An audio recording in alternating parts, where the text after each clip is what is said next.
Hello student, आज हम salary के अंदर वैल्यूएशन ऑफ अदर फैसिलिटीज़ पढ़ेंगे फॉर ऑल एम्प्लॉयज़। इससे पहले वाले जो वीडियो था उसके अंदर हमने रेंट फ्री अकोमोडेशन के बारे में पढ़ा था। अब हम यहाँ पर देखते हैं वैल्यूएशन ऑफ अदर फैसिलिटीज़ किस तरह से होता है। अदर जो अन्य कोई अनुलाभ जो दिए जाते हैं एम्प्लॉयर द्वारा, उनका वैल्यूएशन कैसे किया जाता है।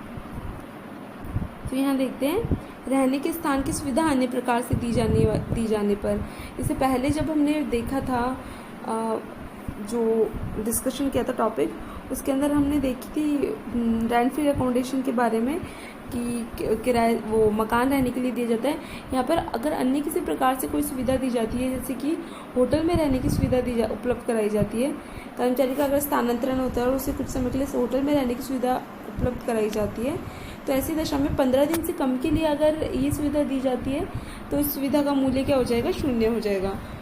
और अगर अन्य किसी दशा में 15 दिन से अधिक हो जाने पर समय, तो उस अवधि की सैलरी का 24% यहाँ पर ले लिया जाएगा। ऐसे ही नियोक्ता द्वारा होटल को दी गई अथवा देय राशि, इसी प्रकार अगर या तो उस अवधि की सैलरी का 24% या फिर नियोक्ता द्वारा होटल को दी गई अथवा देय राशि, जो भी दोनों में से विचएवर इज लेस वो हम ले लेंगे इसमें से, और इसमें से जो कम होगी वो क्या हो जाएगी, अनुलाभ का मूल्य हो जाएगा। अब हम देखते हैं यहाँ पर दूरस्थ क्षेत्र में रहने का मकान उपलब्ध कराने पर इसका मूल्य क्या होगा, शून्य। रिमोट एरिया में अगर रहने के लिए मकान दिया जाता है तो उसकी वैल्यू हो जाएगी शून्य।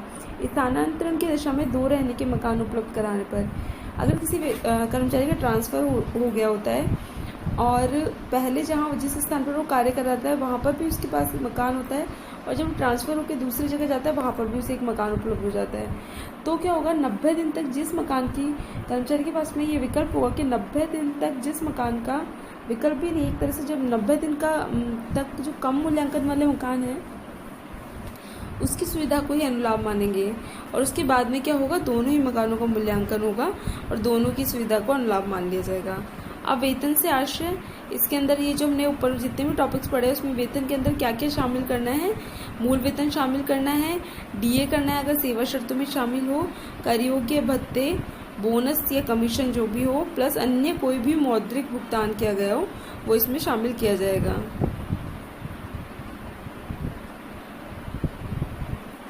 अब थर्ड टॉपिक है यहाँ पे नियोक्ता द्वारा कर्मचारी के दायित्वों का भुगतान। नियोक्ता द्वारा कर्मचारी के ऐसे दायित्वों का भुगतान जो यदि नियोक्ता नहीं चुकाता तो एम्प्लॉय को चुकाना होता। जैसे कि कर्मचारी कि किसी लोन का भुगतान नियोक्ता द्वारा कर दिया गया है तो वो पूरा भुगतान जितना भी पेमेंट किया गया वो क्या मान लिया जाएगा, अनुलाभ हो जाएगा। इसके अलावा बच्चों की उनकी एजुकेशन पे, ट्यूशन पे कोई फीस व्यय की गई है, ये भी अनुलाभ हो जाएगा। अब फोर्थ में देखते हैं जीवन बीमा या वार्षिकी के लिए दी गई राशि।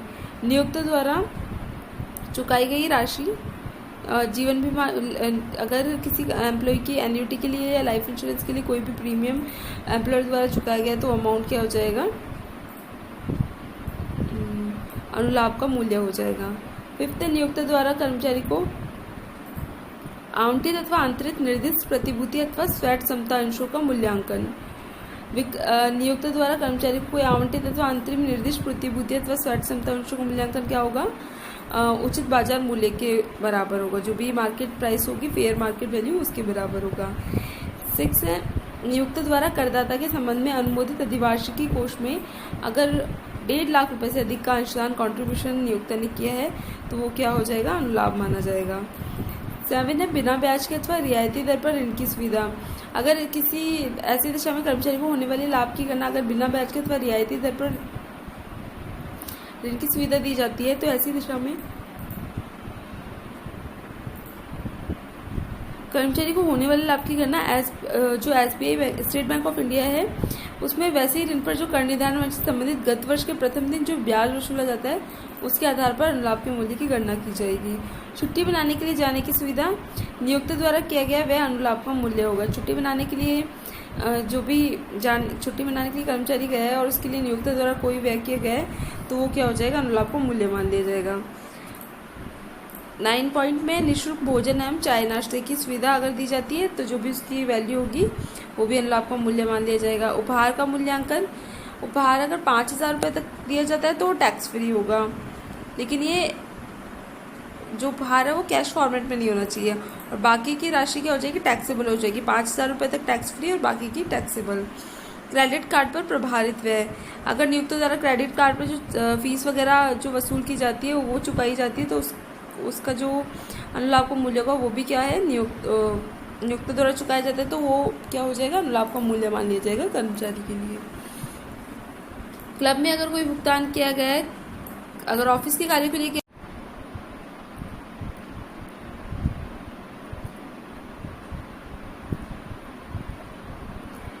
ऐसे ही अगर चल संपत्ति का उपयोग किया जाता है, लैपटॉप, कंप्यूटर नियम 3 के अंतर्गत वर्णित संपत्ति को छोड़कर, तो इस सुविधा का मूल्य क्या हो जाएगा, इस सुविधा के मूल्य की हम कैसे कैलकुलेशन करेंगे।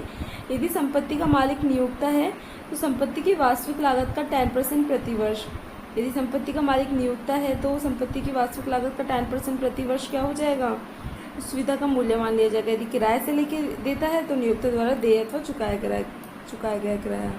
और लास्ट एंड फाइनल है चल संपत्ति का हस्तांतरण। यदि नियोक्ता अपनी कोई चल संपत्ति प्रत्यक्ष या अप्रत्यक्ष रूप से किसी कर्मचारी अथवा उसके परिवार के सदस्य को हस्तांतरित कर देता है तो डेप्रिसिएशन घटाने के बाद में जो शेष राशि होगी वो क्या हो जाएगी, टैक्सेबल हो जाएगी। डेप्रिसिएशन की गणना कैसे करेंगे, कंप्यूटर एंड इलेक्ट्रॉनिक्स पर 50% WDV पर यानी राइट डाउन वैल्यू पर, मोटर कार पर 20% राइट डाउन वैल्यू पर, और अन्य संपत्ति पर 10% स्ट्रेट लाइन मेथड के द्वारा की जाएगी। तो यहाँ पर ये जो सुविधा है ये इसके बारे में मैंने बता दिया है। यहाँ पे आगे जब हम न्यूमेरिकल क्वेश्चन सॉल्व करेंगे उसमें ये अलग अलग पॉइंट्स आते रहेंगे, तो वहाँ पर ये और ज़्यादा क्लियर हो जाएंगे किस तरह से हम उनकी कैलकुलेशन करेंगे।